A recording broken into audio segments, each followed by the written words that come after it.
지켜야 할 자존심이 있고 버려야 할 자존심이 있습니다.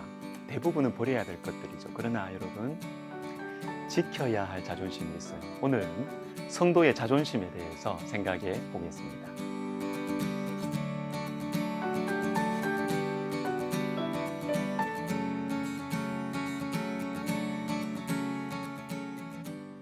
벨사살 왕이 다니엘에게 자신이 궁금해하는 것을 해석해 주기만 한다면 자주색 옷과 금사슬과 나라의 셋째 통치자의 자리를 주겠다고 합니다. 파격적인 제안이죠.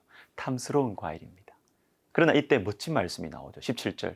왕의 예물은 왕이 친히 가지시며 왕의 상급은 다른 사람에게 주옵소서. 그럴지라도 내가 왕을 위하여 이 글을 읽으며 그 해석을 아뢰리이다. 여러분, 이게 저와 여러분이 지켜야 할 자존심이죠. 물질을 받으면 안 된다, 무조건 나쁘다, 이런 말이 아니에요. 나의 수고와 노력에 대한 합당한 대우를 받는 건 당연합니다. 그러나 재물과 명예에 내 영혼을 내어드리면 안 된다는 것이죠.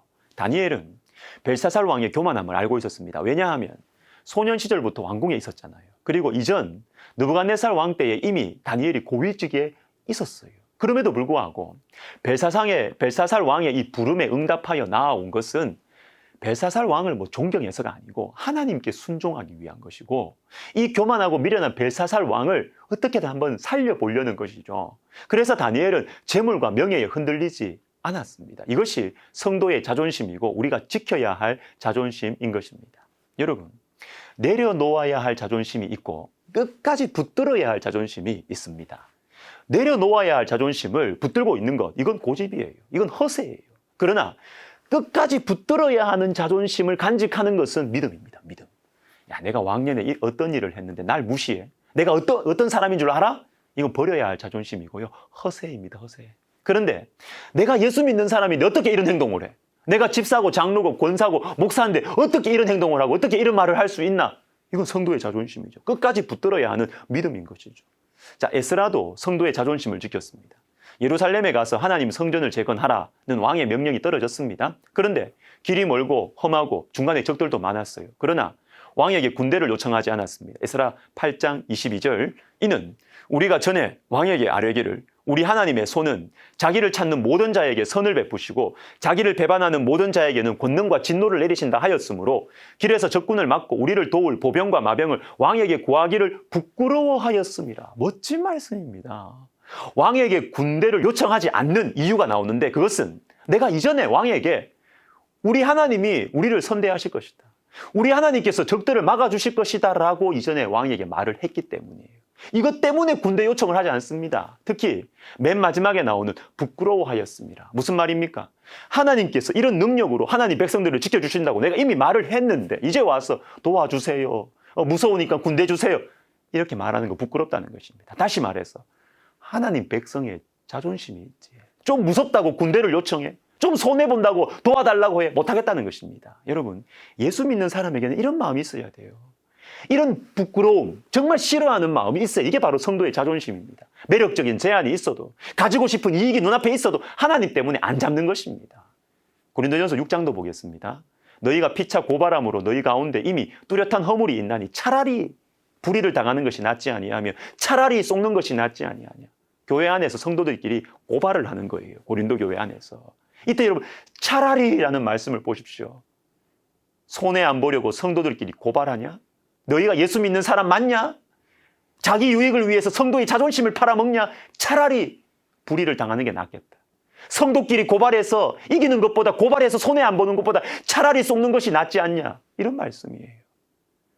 믿음장인 히브리서 11장에 나오는 믿음의 사람들도요, 쉽게 말하면 성도의 자존심을 지킨 사람들입니다. 무슨 특별한 능력이 있는 사람들이 아니에요. 한 구절만 봅시다. 35절. 여자들은 자기의 죽은 자들을 부활로 받아들이기도 하며 또 어떤 이들은 더 좋은 부활을 얻고자 하여 심한 고문을 받되 구차히 풀려나기를 원하지 아니하였으며. 구차히, 이 말씀이 소중하고 멋진 말씀이죠. 심한 고문을 받되 구차히 풀려나기를 원하지 아니했다.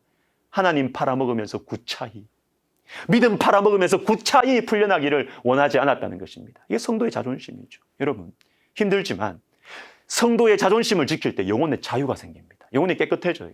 하나님의 능력의 통로가 되고 축복의 통로가 됩니다. 그러나 이건 우리 힘으로 불가능해요. 어림도 없어요. 말은 그럴듯하게 할 수 있지만요, 실제 삶의 문제 앞에서 마음이 흔들려요. 살짝만 눈 감으면 손해 안 보는데, 하나님이 안 계신 것처럼 살짝만 넘어가 주면 사람들에게 인정받고 승리하고 돈 버는데 성도의 자존심 지키는 것 어려운 문제. 그렇기 때문에 말씀과 기도를 가까이 해야 합니다. 오직 성령의 능력으로만 성도의 자존심을 지킬 수 있는 것입니다. 갈라디아서 5장 16절, 내가 이르노니 너희는 성령을 따라 행하라. 그리하면 육체의 욕심을 이루지 아니하리라. 육체의 욕심을 이기는 것이 성도의 자존심이에요. 우리의 믿음이고, 이것은 성령을 따라 행할 때 가능한 것입니다. 사랑하는 여러분, 오늘 하루도 우리는 성도의 자존심이 위태로운 상황들을 몇 번 만나게 될 거예요.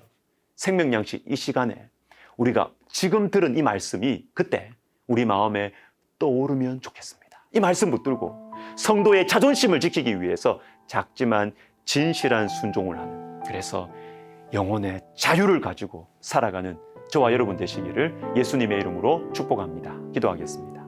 하나님 아버지, 우리 앞에 유익된 것, 우리 앞에 손해볼 것 같은 것, 이 어려운 상황 속에서 주님의 말씀이 생각나서 성령의 능력으로 성도의 자존심을 지키는 멋진 인생 오늘 하루 되게 하여 주옵소서. 예수님의 이름으로 기도하옵나이다.